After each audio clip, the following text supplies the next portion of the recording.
যান দুর্ঘটনা সহ বিভিন্ন বিষয় নিয়ে সংবাদ মাধ্যমের মুখোমুখি এসডিপিও মোহনপুর। গন্ডছাড়ার ঘটনা মাথায় রেখে মোহনপুর মহকুমা পুলিশ প্রশাসন একাধিক ঘটনার অভিযুক্তদের মাত্র 11 ঘন্টার মধ্যেই জেলে তুলতে সক্ষম হয়েছে।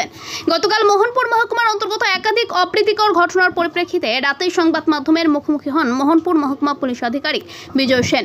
লেম্বুছড়া স্থিত এসডিপিও মোহনপুর অফিসে সংবাদ মাধ্যমের মুখোমুখি হয়ে জানান, লেফুঙ্গা থানার অন্তর্গত লেম্বুছড়া বাজার সংলগ্ন এলাকায় নগর দেববর্মা নামে কৃষি দপ্তরের এক অবসরপ্রাপ্ত কর্মীকে একটি গাড়ি বাড়ি দিয়ে পালিয়ে যায়। তখন স্থানীয়রা আহত ব্যক্তিকে উদ্ধার করে পাঠায় জিবিপি হাসপাতালে। পরবর্তী সময়ে ঘাতক গাড়ি এবং চালককে গ্রেপ্তারের দাবিতে পথ অবরোধ করে বিক্ষোভ প্রদর্শন করে। পরে পুলিশের আশ্বাসক্রমে পথ অবরোধ মুক্ত হয় এবং রাতেই TR 061919 নম্বরের বোলেরো পিকআপ গাড়িটি এবং গাড়ির চালককে, যে নাকি নিজেই গাড়ির মালিক, তাকে খোয়াই জেলা সদর গণকি এলাকা থেকে গ্রেপ্তার করে মোহনপুর মহকুমা পুলিশ।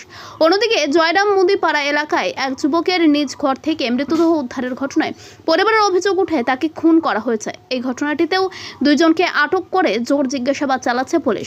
গোটা বিষয়ে বিশেষ তৎপরতার সঙ্গে তদন্ত শুরু করেছে মোহনপুর মহকুমা পুলিশ আধিকারিক বিজয় সেনের তত্ত্বাবধানে লেফুঙ্গা থানার পুলিশ। জানা যায়, গতকাল রাতে লেফুঙ্গা থানা এবং লেম্বুছড়া ফাঁড়ি পরিদর্শন করেন পশ্চিম ত্রিপুরা জেলা পুলিশ সুপার ডক্টর কিরণ কুমারকে অতিরিক্ত জেলা পুলিশ সুপার ধ্রুবনাথ।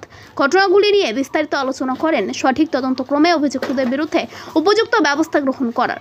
এই ঘটনাগুলির পরিপ্রেক্ষিতে মোহনপুর মহকুমা পুলিশ আধিকারিক বিজয় সেন এই সময় সংবাদ মাধ্যমের হয়ে বলেন, পুলিশ অভিযুক্তদের আইনের আওতায় আনতে বিশেষ তৎপরতার সঙ্গে তদন্ত শুরু করে দিয়েছে। অন্যদিকে অভিযুক্তদের গ্রেপ্তার করা হয়েছে। পাশাপাশি তিনি এও জানান, দুর্ঘটনায় যে ব্যক্তি আহত হয়েছেন সেই ব্যক্তি বর্তমানে সুস্থ আছেন।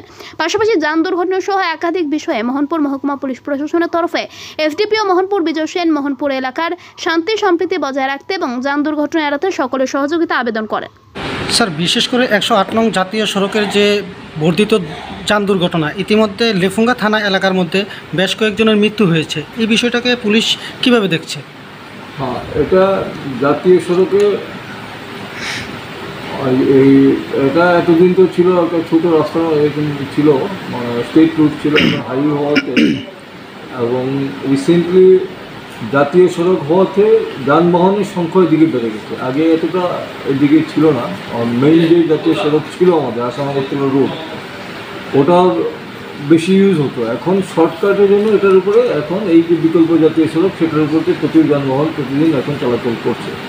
তো আমরা যারা এখানে মোহনপুর পুলিশ সাব ডিভিশনের পক্ষ থেকে আমরা নিরন্তর চেষ্টা করছি যে যাতে যতটুকু সম্ভব আমরা এটাকে কন্ট্রোল করে রাখা যায়।